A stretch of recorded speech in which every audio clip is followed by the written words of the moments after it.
Number 3 جو ہدف ہے بہت بڑا بہت بڑا بہت بڑا، جنسی انضباط، سیکس ڈسپلن، زنا کی روک تھام، لا تقربوا الزنا انہ کان فاحشۃ وساء سبیلا۔ زنا کے قریب تک نہ پھٹکو، یہ نہیں کہا کہ لا تزنوا، نہیں، قریب تک نہ پھٹکو۔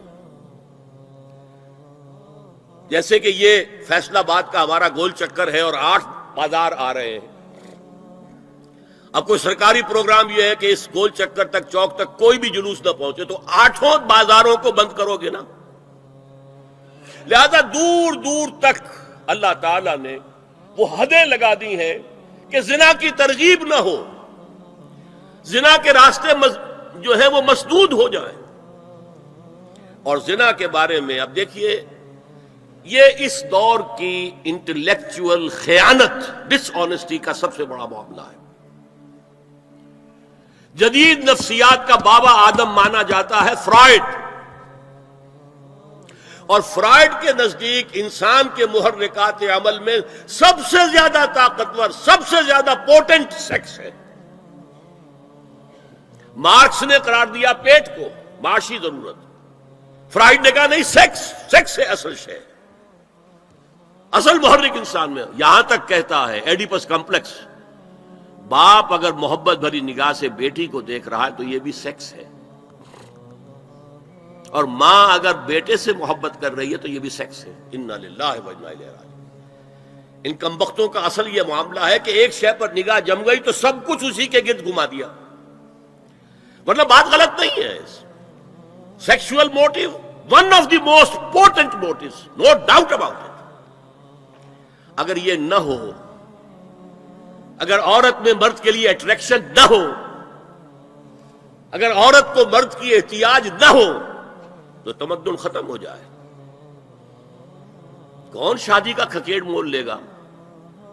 ایک پیٹ پالنا اور ہے، ایک خاندان کی ذمہ داری اور ہو جائے گی۔ یہ اس قدر زبردست جو ہے، یہ موٹیویشن ہے، اندر سے جذبہ ہے اور اٹریکشن ہے شدید۔ اس اعتبار سے یوں سمجھیے، جتنا زوردار گھوڑا ہو اتنی ہی زوردار لگام چاہیے اگر ڈسپلن میں رکھنا چاہتے ہیں۔ لہذا اس سیکس کو ڈسپلن میں لانے کے لیے کہ قانونی تعلق ہو ایک مرد اور عورت کے درمیان، ازدواج ہو، شادی ہو جائے، یا دوسرا راستہ وہ بھی تھا جو آج کل نہیں رہا، باندھی ہو کسی کی، مل کے یمین ہو، ان کے اندر سیکشول انٹرکورس جو ہے وہ ہو اور اس سے باہر نگاہ بھی نہ جائے۔ اس زنا کے بارے میں حضور نے جو، اچھا ایک تو میں آپ کو بتاؤں کہ قرآن اور حضور دونوں کس قدر حقیقت پسند ہے۔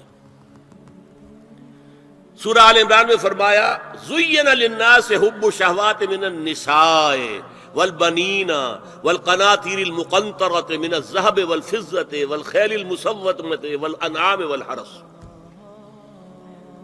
انسان کے اندر محبت پلا دی گئی ہے، مزین کر دی گئی ہے، کن کن چیزوں کی؟ سب سے پہلے عورت، سب سے امپورٹنٹ موٹیو عورت، پھر بیٹے، پھر ڈھیروں مال، سونا چاندی، اعلیٰ گھوڑے نشان زدہ، اور مال مویشی اور کھیتی، لیکن سب سے پہلے عورت۔ زُيِّنَ لِلنَّاسِ حُبُّ الشَّهَوَاتِ مِنَ النِّسَاءِ وَالْبَنِينَ وَالْقَنَاطِيرِ الْمُقَنطَرَةِ مِنَ الذَّهَبِ وَالْفِضَّةِ وَالْخَيْلِ الْمُسَوَّمَةِ وَالْأَنْعَامِ وَالْحَرْثِ۔ اسی طرح دیکھیے حضور صلی اللہ علیہ وسلم فرماتے ہیں، یہ مسند احمد میں بھی حدیث ہے اور حاکم اور بیہقی نے بھی، عن انس ابن مالک رضی اللہ تعالی عنہ قال قال رسول اللہ صلی اللہ علیہ وسلم حبب الی النساء والطیب وجعلت قرۃ عینی فی الصلاۃ۔ اس تمہاری دنیا میں سے مجھے 3 چیزیں محبوب کر دی گئی ہیں۔ حبب الیہ، نمبر 1 نساء۔ کوئی جھجک کی ہے آپ نے بیان کرنے میں؟ ہم شاید یہ جملہ کہتے ہوئے جھجکیں گے، اللہ کا رسول نہیں. حقیقت ہے، اس کا اعتراف کرو. بہت مضبوط موٹیو ہے، اس میں کوئی شک نہیں، کوئی شک نہیں، کوئی شک نہیں. حبب الی النساء والطیب، خوشبو، وجعلت قرۃ عینی فی الصلاۃ، اور میرے آنکھوں کی ٹھنڈک نماز میں ہے.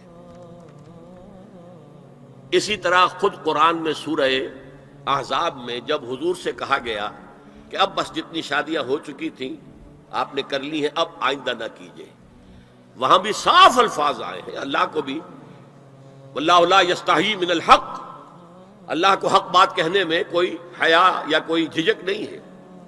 وَلَوْ أَعْجَبَكَ حُسْنُهُنَّ، اے نبی چاہے عورتوں کا حسن جو ہے وہ آپ کو بھلا لگے، لیکن اب آئندہ شادی نہیں. یہ میں تائید کر رہا ہوں فرائڈ کی. اس گدھے نے جو آگے تک پہنچا دیا ہے معاملہ وہ ہے غلط. بنیادی بات صحیح ہے، قرآن مجید کے مطابق ہے کہ سیکس موٹیو بہت سخت ہے، بہت زوردار ہے. اب زنا جو ہے اس کے لیے حضور نے جو کچھ فرمایا وہ سن لیجئے. عن ابن عباس قال ما رأيت شيئا اشبه باللمم مما قال ابو ہریرہ عن النبی صلی اللہ علیہ وسلم. حضور کی حدیث ہے، ان اللہ كتب على ابن آدم حظه من الزنا ادرک ذلک لا محال. اللہ تعالیٰ نے ہر انسان کا زنا میں ایک حصہ لکھ دیا ہے جو اس کو پہنچ کر رہے گا. فزنا العین النظر، آنکھوں کا زنا ہے نامحرم عورت کو دیکھنا، یہ بھی زنا ہے. اگر زنا کو روکنا ہے تو یہاں پر بھی قدغن لگے گی. ایک جگہ آیا ہے حدیث میں النظر سہم، یہ تیر ہے. یہ نظر جو ہے نگاہوں کے تیر، یہ تو آپ شاعری کے اندر بھی اور گانوں کے اندر بھی نگاہوں کے تیر سنتے ہیں کہ نہیں سنتے؟ النظر سہم، یہ تیر ہے. وزن اللسان النطق یا منطق، زبان کا زنا ہے کسی عورت سے گفتگو کر کے چٹخارے لینا. عورت کی آواز میں بھی ایک لوچ ہے، حسن ہے. اللہ تعالیٰ نے اسے سراپا ایسا بنایا ہے کہ مرد کے لیے اس کی ہر شے کے اندر اٹریکشن ہے، اس کی آواز میں اٹریکشن ہے.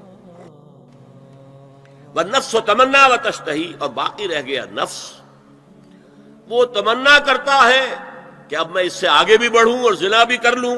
والفرج یصدق ذلک کلہ او یکذب، لیکن یہ ہو بھی سکتا ہے نہیں بھی ہوتا، لیکن یہ زنا تو کر چکا نا. کان کا زنا اس نے کر لیا، آنکھ کا زنا اس نے کر لیا، زبان کا زنا اس نے کر لیا. اس کو زنا کی تعریف میں لایا. ایک اور روایت ہے جو مسلم میں ہے، عن ابی ہریرہ کتب علی ابن آدم نصیبہ من الزنا مدرک ذلک لا محالہ فالعینان زناہما النظر والاذنان زناہما الاستماع واللسان زناہما الکلام والید زناہا البطش والرجز زناہا الخطأ والقلب یہوی وتمنا. یہ زبان کا بھی زنا ہو رہا ہے، کان کا بھی زنا ہو رہا ہے، ہاتھ کا بھی ہو رہا ہے، کہیں لمس کیا ہے عورت کے جسم کو، ہاتھ ملایا ہے اس سے، اور چل کر کہیں جا رہا ہے دیکھنے کے لیے، یہ پاؤں کا زنا ہو رہا ہے. یہ ہے زنا کی شکلیں جو محمد الرسول اللہ صلی اللہ علیہ وسلم نے بیان کی. تو زنا کا روک تھام، زنا کی جو ہمارے معاشرتی اہداف کے اندر بہت اہم ہے، بہت اہم ہے، بہت اہم، ورنہ معاشرہ ٹوٹ پھوٹ کا شکار ہو جائے گا. میاں بیوی میں اعتماد نہیں ہے، بے اعتمادی کی فضا میں اولاد جو پلے گی اس کی منفی نفسیات ہوں گی، کبھی مثبت نفسیات نہیں ہو سکتی. والدین میں محبت ہے، آپس میں اعتماد ہے، تو ایک دوسرے پر اعتماد ہے، ایک دوسرے کا لحاظ ہے، ایک دوسرے کی دلجوئی ہے، ایک دوسرے کی مدد ہے. یہ ساری چیزیں جو ہے وہ ایک فضا پیدا کرتی ہیں گھر کے اندر. وہ ایک نارمل، ایک صحت مند فضا جس میں کہ نئی نسل پروان چڑھے گی تو وہ ایک پازیٹیو اور مثبت نفسیات لے کر پیدا ہو. اچھا اور دیکھیے اس میں کیا کیا کچھ حضور کی طرف سے آئے ہیں. حضرت جابر ابن عبداللہ فرماتے ہیں من کان یؤمن باللہ والیوم الآخر فلا یخلون بامرأۃ لیس معها ذو محرم فإن ثالثهما الشیطان. رواہ احمد۔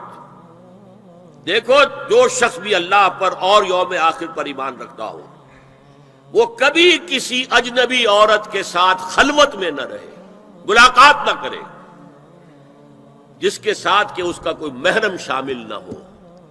کوئی عورت آئی ہے آپ سے مسئلہ پوچھنے کے لیے، اس کا باپ، اس کا بیٹا، اس کا بھائی، اس کا شوہر ساتھ ہونا چاہیے، اکیلے نہیں، اس لیے کہ ثالثہما الشیطان۔ جہاں یہ ایک مرد اور ایک عورت جو ایک دوسرے کے لیے نامحرم ہے، جب ملیں گے تیسرا وہاں شیطان موجود ہوگا۔ اسی طرح حضرت ابن عباس کی روایت ہے، لا یخلون رجل بامرأۃ الا ومعها ذو محرم ولا تسافر المرأة الا مع ذی محرم۔ کوئی مرد کسی عورت کے ساتھ خلوت میں نہ ہو، اکیلے نہ ہو، مگر یہ کہ اس عورت کے ساتھ اس کا محرم موجود ہو، اور کوئی عورت سفر نہ کرے جب تک کہ اس کے ساتھ محرم موجود ہو۔